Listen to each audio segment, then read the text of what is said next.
mahal na kapatid at maalagang anak ang dalagang si Andrea. Sa edad na 26 ay masasabi niyang hindi na siya inosente sa mga lalaki. Pero ang isip at mata niya lang ang hindi inosente dahil nanatili pa rin siyang birhen. Paano ba naman kasing hindi niya mapapanatili ang pagiging isang birhen ni boyfriend ay wala siya? Hindi naman sa walang may gusto sa kanya pero takot lang talaga ang mga ito sa pamilya ng dalaga. Lalong-lalo na sa mga kuya nito na kay lalaki na mga katawan. Maliban sa ina ng dalaga ay si Andrea lamang kasi ang only girl sa pamilya. Ang daddy niya ay isang retired na sundalo at ang dalawa niya namang kuya ay parehas pulis. Si Andrea din ang bunso kaya naman todo ang pagproprotekta ng mga ito sa kanya. Hanggang sa maganap na nga ang araw na engagement party ng kuya niyang si Aaron ay maraming katrabaho at kaibigan ang dumalo. Hindi naman mapigilan ni Andrea na hindi mapairap sa kanyang mata dahil kung ang dalawang kuya niya ay mag-aasawa na, siya nananatiling tigang at hopeless pagdating sa pag-ibig. Nakita naman siya ng kanyang ina na nakaupo lamang sa may sofa at nanonood ng Korean drama sa kanyang laptop, kaya agad itong tumabi sa anak. Hindi ka ba makikipag-usap sa mga kaibigan at ibang bisita ng Kuya Aaron at Ate Isabel mo sa labas, anak? Tanong pa nito na hinahagod-hagod pa ang kanyang buhok. Ano naman po ang sasabihin ko sa kanila, ma'am? Kahit nung engagement party at mismong wedding day ni Kuya Nathan, wala na silang ibang tinatanong sa akin. Kailan daw ba ako mag-aasawa? Ay ang tanda ko na. Irap pa nito. Asus? Matanda na ba ang 26? Hindi pa naman makakahabol ka pa sa biyahe. Doon na nga isinara ni Andrea ang kanyang laptop at humarap sa ina. You think so, ma'am? Kasi feeling ko, sobrang late ko na. Ang mga kaklase ko noong high school at college, may mga pamilya na. Malalaki na ang mga anak at nag-aaral na. Ako, wala pa rin. Anak, hindi mo kailangang hanapin ang true love mo. Kusa yan darating. Hindi talaga ako naniniwala dyan, ma'am. Si Cinderella nga, nagkusa pa siyang pumunta sa palasyo para makita ang prince, kaya ayun, nagka-love life. Si Ariel, sinuko ang sariling boses para magkapaa at mahanap si Eric. Ayun, nagkatuluyan. Alam ko naman po na nasa tradisyon pa natin na ang lalaki talaga ang kusang sumusuyo sa babae. Pero ma'am, sa edad ko to, parang kailangan ko na talagang kumilos eh. What if ako kaya ang manligaw? Doon na nga nabatukan ng ina ang dalaga. Aray ko naman, ma'am! Ano ka ba naman, Andrea? Kung sakaling narinig pa yun ng daddy mo at mga kuya mo, panigurado sa sermonan ka na naman nila. Kaya nga siguro walang nanliligaw sa akin these days eh, dahil sobrang strict nila dad. Sino ba naman kasi ang hindi matatakot? Sundalo si daddy. Si Kuya Aaron at Nathan naman, parehas pulis. Hay naku ma'am, parang hindi ko na talaga kaya. Gusto ko rin pong makapunta sa paraiso na palagi niyong pinupuntahan ni dad gabi-gabi. Biro naman ng dalaga na siya nagpatawa ng bahagya sa ina. Sira ka talagang bata ka. Siyempre may own key kami ng dad mo papunta doon. Ang daya mo naman, mami. Sige, ikwento mo na lang sa akin kung ano ang experience. Ikaw talaga. Sige na, tumayo ka na dyan at lumabas ka na. Makipaghalubilo ka sa mga bisita. Sige ka, mas lalo ka talagang tatandang dalaga kapag nandito ka lang sa loob at ayaw mo makipagkilala sa iba. Naku ma'am, kung alam ko lang talaga na ganito ang kakahinatnan ko, di sana nagmadre na lang ako. Alam mo, teka at maibibigay ako sa'yo. Ano naman po yun? Basta, it will help you, okay? Just stay there. Kinuha naman agad ng ina ang ibibigay nito kay Andrea tsaka muling bumalik. Here, keep this one. Wika nito sabay bigay sa isang rosaryo. A rosary? Mom, I have lots of this in my room. I don't need another one. Marami ka nga nito. Pero ang tanong, ginagamit mo ba? Eto, dinagdagan ko na talaga ng isa pa. Para naman sure na magamit mo na. Magdasal ka bago matulog at pagkagising. Ipagdasal mo rin na sana dumating na ang lalaki for you. Pero dapat, yung lalaking sayo na talaga. Mom naman, hep? Marami ang natutupad sa pasimpleng dasal. Tsaka, hindi sumpa yung sitwasyon mo, anak. At wala na rin akong ibang nakikitang paraan kundi ang taimtim na pagdadasal. Hayaan mo, sasabihan ko din ang dad at mga kuya mo na ipagdasal na rin ang love life. Biro pa ng ina. Hay, puro ka biro, mom. Masyado ka kasing seryoso. Sige na, tumayo ka na dyan at sumunod ka na sa akin sa labas. Baka hinahanap ka na rin ng mga kuya mo. Chin up, anak. You're beautiful. Nakangiti pang wika ng ina sabay alis.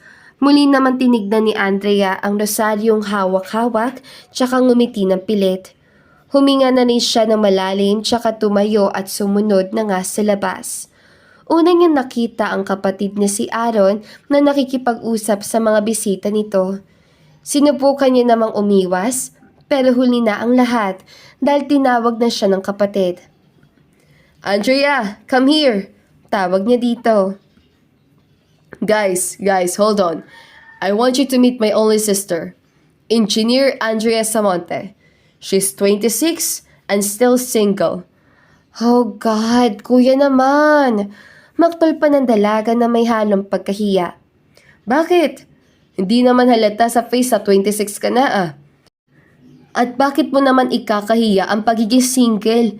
Power mo yan. Stop it, will you? Nangaasar ka na naman eh. Huwag mo namang asarin ang little sister mo, SPO2 Samonte. Mas lalo pa naman siyang gumaganda kapag nagagalit. Wika naman ni Police Major Ted Castro na nooy ay nasa may bandang likuran lang at nakikinig sa kanila. Ay, Police Major sir. This is Andrea, my sister. Pakilala pang muli ni Aaron sa kapatid. Nice to finally meet you, Andrea. I am Ted Castro. No other nickname. Just Ted. Ngiti pa nito sabay lahat sa kamay. Hinawi naman muna ni Andrea ang kanyang buhok, tsaka ngumiti na rin ng pagkatamis-tamis at nakipagkamay. Andrea, SPO2 Samonte's sister. Obvious naman dahil matanda na ang mukha ng kapatid ko. Pabalik nito kay Aaron. Sir, proceed na po kayo sa table at susunod na po ako doon. Andrea, after the party, huwag ka muna pumasok sa room mo at pag-uusap pa tayo. Bilin pa nito sa kapatid. Umirap naman ang dalaga sa kanyang mata dahil alam niyang pag-uusapan lamang nila ang mga malalanding titig niya kay Ted kani-kanina lamang. At hindi naman nagkakamali ang dalaga dahil pagkatapos nga ng party ay masinsinan siyang kinausap ng kuya niyang si Aaron kasama syempre ang fiancé nito, daddy nila at mommy. Mom, Dad, you won't believe it. First time pumunta ni Police Major Ted Castro sa paanyaya ko. And you know what's worse? I saw Andrea's eyes were shining at nagpapakit pa siya sa harap ni Sir Castro. Kwento pa nito sa lahat. Babe, wala naman ako nakikitang mali doon. Single si Sir Castro at single si Andrea. 28 years old lang si Sir Castro. Guwapo, mayaman at fit. Andrea single too. Maganda at may career. Ano naman problema dun? Pagtatanggol naman ng fiancé nitong si Isabel. Yeah, son. I guess nasa tamang edad ng kapatid mo para pumasok sa relasyon. Ang ina naman nila ang nagsalita. Ewan ko ba dito kay kuya? Kung hindi si dad ang nananermon sa akin, si Kuya Nathan o di kaya siya. Buti na lang talaga at maagang umuwi si Kuya Nathan at baka pagtulungan nyo na naman akong tatlo ngayon. Kuya, you're just overreacting. Andrea, walang mali kay Sir Castro, pero mas mataas siya sa amin. Ang laki ng respeto ko sa taong yun. And so, alam mong istrikto ako sa mga maliligaw mo at ayaw ko magbigay ng rules kay Sir Castro. You're so funny, Kuya. Nagpapakilala lang kami sa isa't isa kanina. Pero nai-imagine mo na nililigawan niya ako? That's not impossible. Hay nako, anong oras na? Kailangan na nating matulog lahat at may mga pasok pa tayo bukas. Dad, Mom, Ate Isabel, mauuna na po ako sa kwarto ko. And to you, kontrabidang kuya, bahala ka sa buhay mo. Pabirong wika ng dalaga, tsaka tuluyan na ngang pumanhik sa kanya silid. Pagpasok niya naman ng kwarto ay imbis na matulog na, ay mas pinili niyang tignan ang personal social account ni Ted at doon puro labas pandesal ang kanyang nakikita. Napakagwapo nito at sobrang hot, animoy matutunaw siya habang patagal na patagal siyang nakatitig sa binatang pulis. Ilang sandali pa, natigil naman siya sa ginagawa nang marinig niya ang katok mula sa labas ng kanyang silid. Nang pagbuksan niya iyon, ay ang mami niya ang naroon, dala-dala ang isang basong gatas. Glad at hindi ka patulog. I'm sorry about your kuya. Napag-usapan nga namin na kapag ligawan ka ng Castrong yun, baka masira ang mga rules niya. He can't do that to a police major. Tawa pa ng ina. Sometimes I really don't understand, kuya. Inaasar niya ako na single at the age of 26, pero napaka-OA. Hindi naman na ako bata at may sarili na akong desisyon. Pinoprotektahan ka lang nilang tatlo, anak. They love you so much. Kaya gusto nila ang lalaki makikilala mo. Hindi ka sasaktan. Uso na kasi ngayon ang paramihan ng babae at iniiwasan lang nilang mangyari iyon. Alam ko naman po yun, Mom.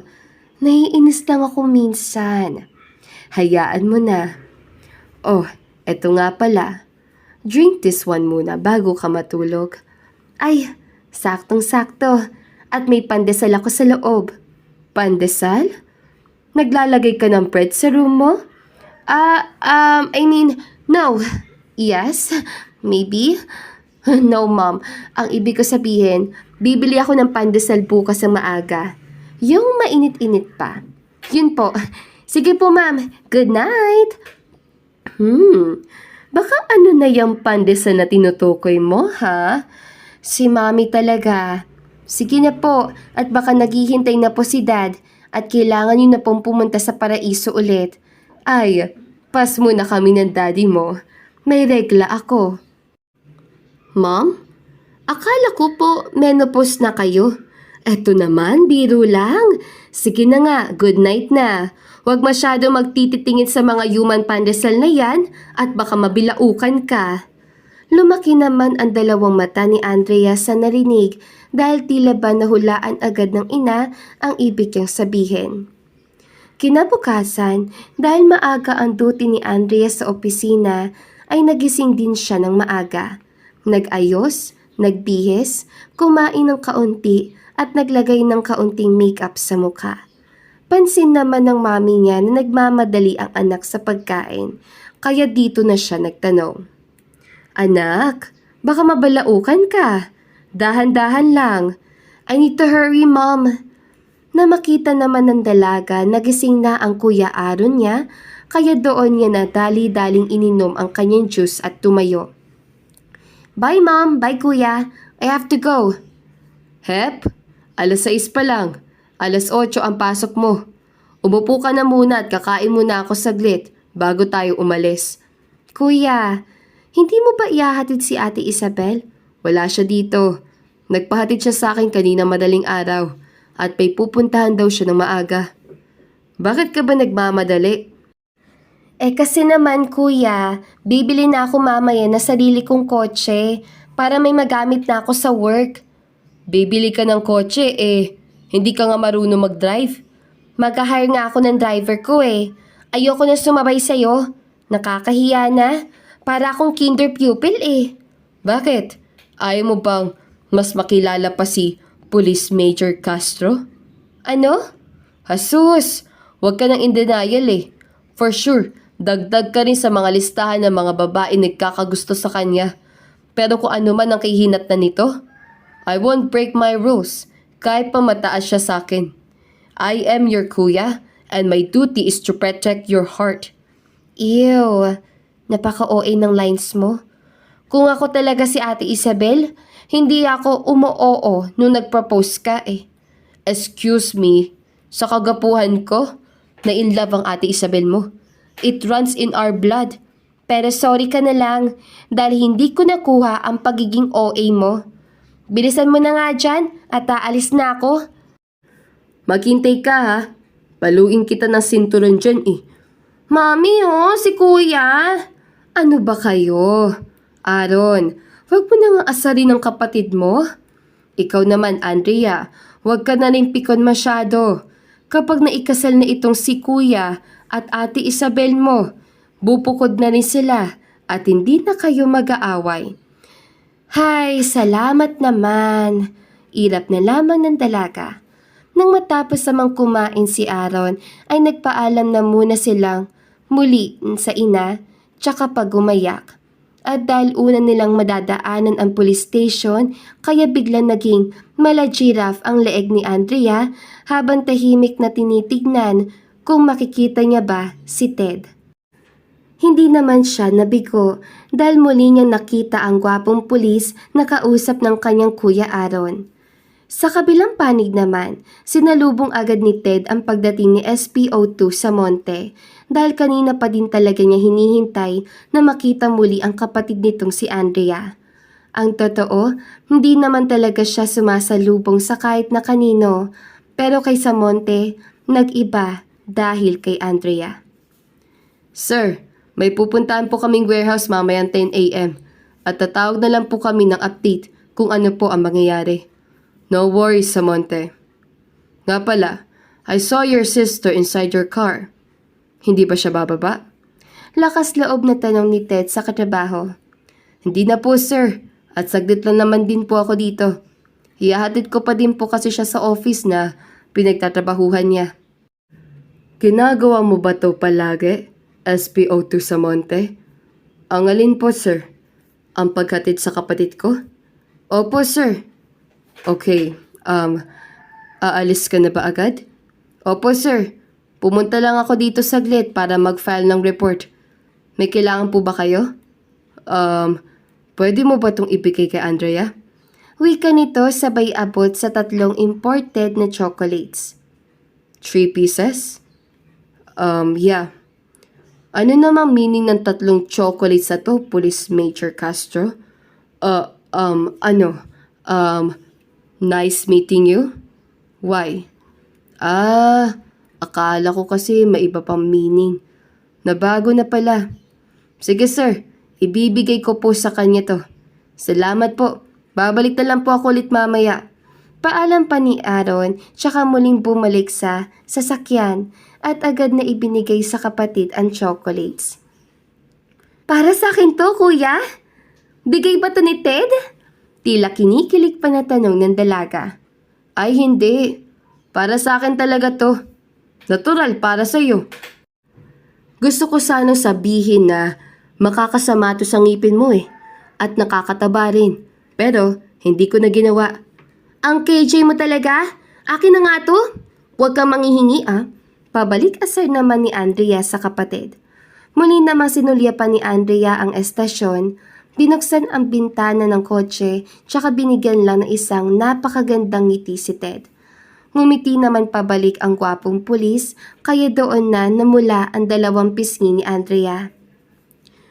Hoy Andrea, ayusin mo yung itsura mo At para ka na sinampal ng 1,000 kamay dahil sa pamumula mo. Pangaasar pa muli ni Aaron sa kapatid tsaka pinaandar na ang kotse. Hanggang sa magsunod-sunod na nga ang pangyayaring iyon. Kapag kasi humihinto sila saglit sa estasyon, ay binibigyan ni Ted ng kung ano-ano si Andrea sa pamamagitan ni Aaron. Gusto himang bumaba ng dalaga pero ayaw niyang magalit ang kapatid, kaya hanggang tanaw na lamang siya sa malayo at nakangiting pinagmamasan ang gwapong pulis. Hanggang isang araw, ganoon pa rin ang senaryo at hindi na nga napigilan ni Aaron, kaya natanong niya na si Ted. Ibibigay ko ba ulit to sa kapatid ko, sir? Yes, please. Sir, walang personal na saranggo to ha. Pero napapansin ko kasi na palagi na kayo nakasalubong sa akin kapag dumadaan kami dito. Tapatin mo nga ako ng lalaki sa lalaki. May gusto ka ba sa kapatid ko? Tumindig naman ng tuwid si Ted tsaka nagsalita. Oo, I like your sister. Gusto mo siya pero bakit hindi ka formal na manligaw sa kanya? Nirerespeto kita sir kahit mas matanda ako ng 2 taon sa'yo. Pero may rules ako sa mga maliligaw sa kapatid ko. Ang tanong, ready ka bang harapin ang mga batas namin? I am. Ano ba ang mga rules? Enumerate it now. Malalaman mo lang kapag pumunta ka na sa bahay at sabihin ang pakay mo sa kapatid ko. Hindi ko na muna to ibibigay sa kanya. Ikaw na ang bahalang magbigay nito sa kanya mamaya kapag pumunta ka. Aalis na po muna ako, sir. Wika nito, sabay salute sa binata. Hindi naman nagpatinag si Ted, bagkus ay mas na-excite pa ito sa mangyayari. Pangalawang beses pa lang kasi si Andrea na babaeng maliligawan niya ng personal at alam niyang worth it ang dalaga. Hindi siya naniniwala sa love at first glance pero nagbago ang pananaw na yon mula noong makita at makilala niya ang dalaga. Kaya naman kinagabihan din yon ay lakas loob siyang pumunta sa bahay ng mga magulang ni Andrea. Doon nabigla naman siya dahil sinalubong nga siya ng ama at 2 lalaking kapatid ni Andrea. Pero may mga dala naman itong tig-iisang baril. Doon na napalunok si Ted ng pagkarami-rami. Good evening Tito. SPO2 sa Monte at SPO3 sa Monte.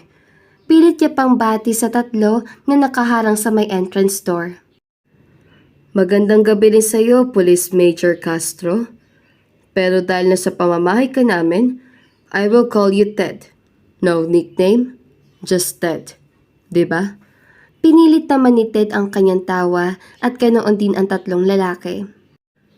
Ang lalaki naman po ng mga armas ninyo. Iilagan ko po ba yung lahat bago ako makapasok? Nauutal pang tanong ni Ted. Kayo naman huwag yun ang takutin ang maliligaw ng bunso natin. Papasukin nyo na siya at tatawagin ko na rin si Andrea sa kwarto niya. Iho, pumasok ka na. Huwag mo nang pansinin ang mga to. Pungod naman ng ina ni Andrea. Pumasok naman agad si Ted at naupo na sa may sofa, samantalang ang 3 lalaki ay kaharap lang din niya. Ilang sandali pa, nawala naman ang nararamdaman niyang kaba dahil nakita niya na ngang bumaba si Andrea na sobrang ganda. Naka-sleeveless at nakapajama lang ito pero napakaganda nitong pagmastan. Dad, Kuya Nathan, Kuya Aaron, nandito na po ako at mag-uusap na po kami ni Ted. Panimula naman ng dalaga. Di mag-usap kayo. Dito lang kami. Dad naman, paano po kami makakapag-usap ng masinsinan kung nandyan kayo at malalagkit pa ang mga tingin ninyo? Mga anak, mahal, sige na. Umalis sa kayo. Huwag na kayong OA at nasa loob lang naman sila ng bahay. Wika din ng ina. Sige, lalabas sa kami. Pero sasabihin muna namin ang major rules namin. Bawal mag-set ng date na hindi namin alam. Sabihin ka agad sa amin kung kayo na. At lastly, ang pinaka-importante, kapag sinimulan mo na ang panliligaw, wag mo nang sasaktan si Andrea. Dahil 3 kaming makaka one-on-one mo sa bala. Kaya tatanungin kitang muli, Police Major Castro. Liligawan mo ba talaga ang kapatid ko? Nandito na ako at liligawan ko siya. Sincere ako sa bunso ninyo at isusuko ko ang pagiging pulis ko kapag napako ang binitawan ko salita. Buong loob na wika ni Ted. Bahagya namang napangiti ang tatlo at tinapik lang ang braso ni Ted tsaka umalis. Nang hindi na nila maramdaman ang presensya ng tatlo ay tsaka pala nagsalita si Andrea. Wala na sila. Pwede ka nang huminga dyan. Natatawang usal ni Andrea na siya rin namang ginawa ni Ted. Sorry, nahalata mo din pala yon. Grabe, ang intense ng family mo, Andrea. Parang feeling ko kapag namali ang sagot ko, hindi na ako makakauwi ng buhay eh. Pero naman ito, ano ka ba? Fake lang ang mga baril na yun. Binili pa yun ni kuya kanina. Pasensya ka na ha. Sila din talaga kasi ang dahilan kung bakit single pa rin ako kahit 26 na ako eh. Natatakot na nga ang iba na maliligaw sa akin dahil naka-guard sila palagi. I understand. Ganyan din kasi ako sa kapatid ko eh. Pero ngayon, she's happily married na. Matanda lang ako sa kanya ng 1 taon. Pero napaka-protective ko din sa kanya. Natigil lang ang pagiging OA ko noong may pumalit na sa akin bilang taga-protekta niya. At yun ang husband niya. Sana mag-meet kami ng sister mo para magkwentuhan naman kami sa experience namin sa mga OA na kuya. Soon. Pero hindi ako susuko. Nandito ako ngayon sa harapan mo to prove how much I like you. At hindi ako magpapasindak kahit 3 pa silang bihasa sa baril. Tawa naman ni Ted. Ted, thank you nga pala sa mga binibigay mo sa akin through Kuya Aaron ha. Na-appreciate ko yon kahit sobrang stricto niya. Masaya nga ako eh. Kasi kahit stricto ang dad at mga kuya mo, tinanggap pa rin nila ako dito. Although may pagbabanta man, pero alam kong that's their only way to make sure na I'm the right guy for you. At papatunayan ko sa kanila na I am really the right man for you. Liligawan kita and make you mine forever.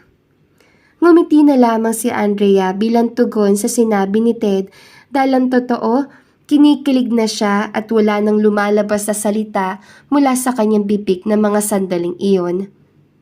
Nagtagal pa ang pag-uusap ng dalawa kung saan-saan na din umaabot ang kanilang topic. Ngunit hindi lingid sa kanilang kaalaman na may recording device pala na nakalagay sa ilalim ng mesa na malapit sa kinaupuan ng dalawa at ang tatlo. Kasama na ang ina ni Andrea ay pawang kinikilig sa may hardin habang nakikinig sa usapan ng dalawa.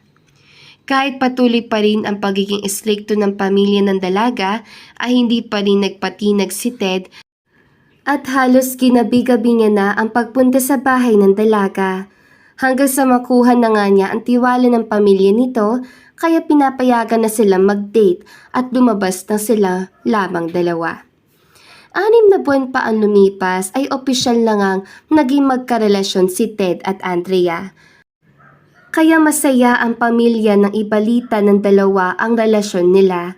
Doon na rin kinausap ng ama ni Nathan at Aro ng masinsinan ang magkasintahan. Now, dahil sure na kaming mabuting tao ang napili ng bunso namin, hindi na kami manghihimasok sa buhay at desisyon ninyo. Ikakasal na rin ako weeks from now, kaya bubukod na rin kami ni Isabel ng bahay at dadalaw-dalaw na lang dito. Police Major Castro, please protect my little sister, love her, and don't hurt her. Emosyonal na wika ni Aaron. I promise. Pwede mo ako sugurin agad sa opisina ko if sinaktan ko man ang kapatid mo. We're happy na nakilala na din namin ang lalaking handang gawin ang lahat for Andrea. Masaya kami para sa inyo. Si Nathan naman ang nagsalita. Ngumiti naman si Ted at si Andrea na din ang nagpasimuno ng group hug dahil kanina pa din siya emosyonal. Inaamin niyang medyo mamimiss niya ng kaunti ang pagiging istrikto ng 3 lalaki sa buhay niya. Pero mas lalo naman siyang sumaya dahil malaya na sila ngayon ni Ted. Dumaan pa ang ilang buwan ay nagpropose na nga ang nobyo at nagpakasal na agad sila. At Mas dito na nga pinili po nilang mamuhay sa ibang magandang bansa istoryang at ito. doon na nila natanggap Don't forget to ang isa like, pang biyaya. share, and subscribe. Ang Hanggang sa kanilang muli, firstborn na si paalam. Baby Alexa. Ngayon, hindi lamang si Alexa ang pinoprotektahan ni Ted, kundi pati na rin ang babae nilang anak na si Alexa. Masasabi nga din ni Andrea na kung noon, naiirita pa siya sa pagiging overprotective ng kanyang pamilya, ngayon, ramdam niya na kailangan pala yun, lalo na kapag solid na solid ang pagmamahal nila sa kanilang baby Alexa.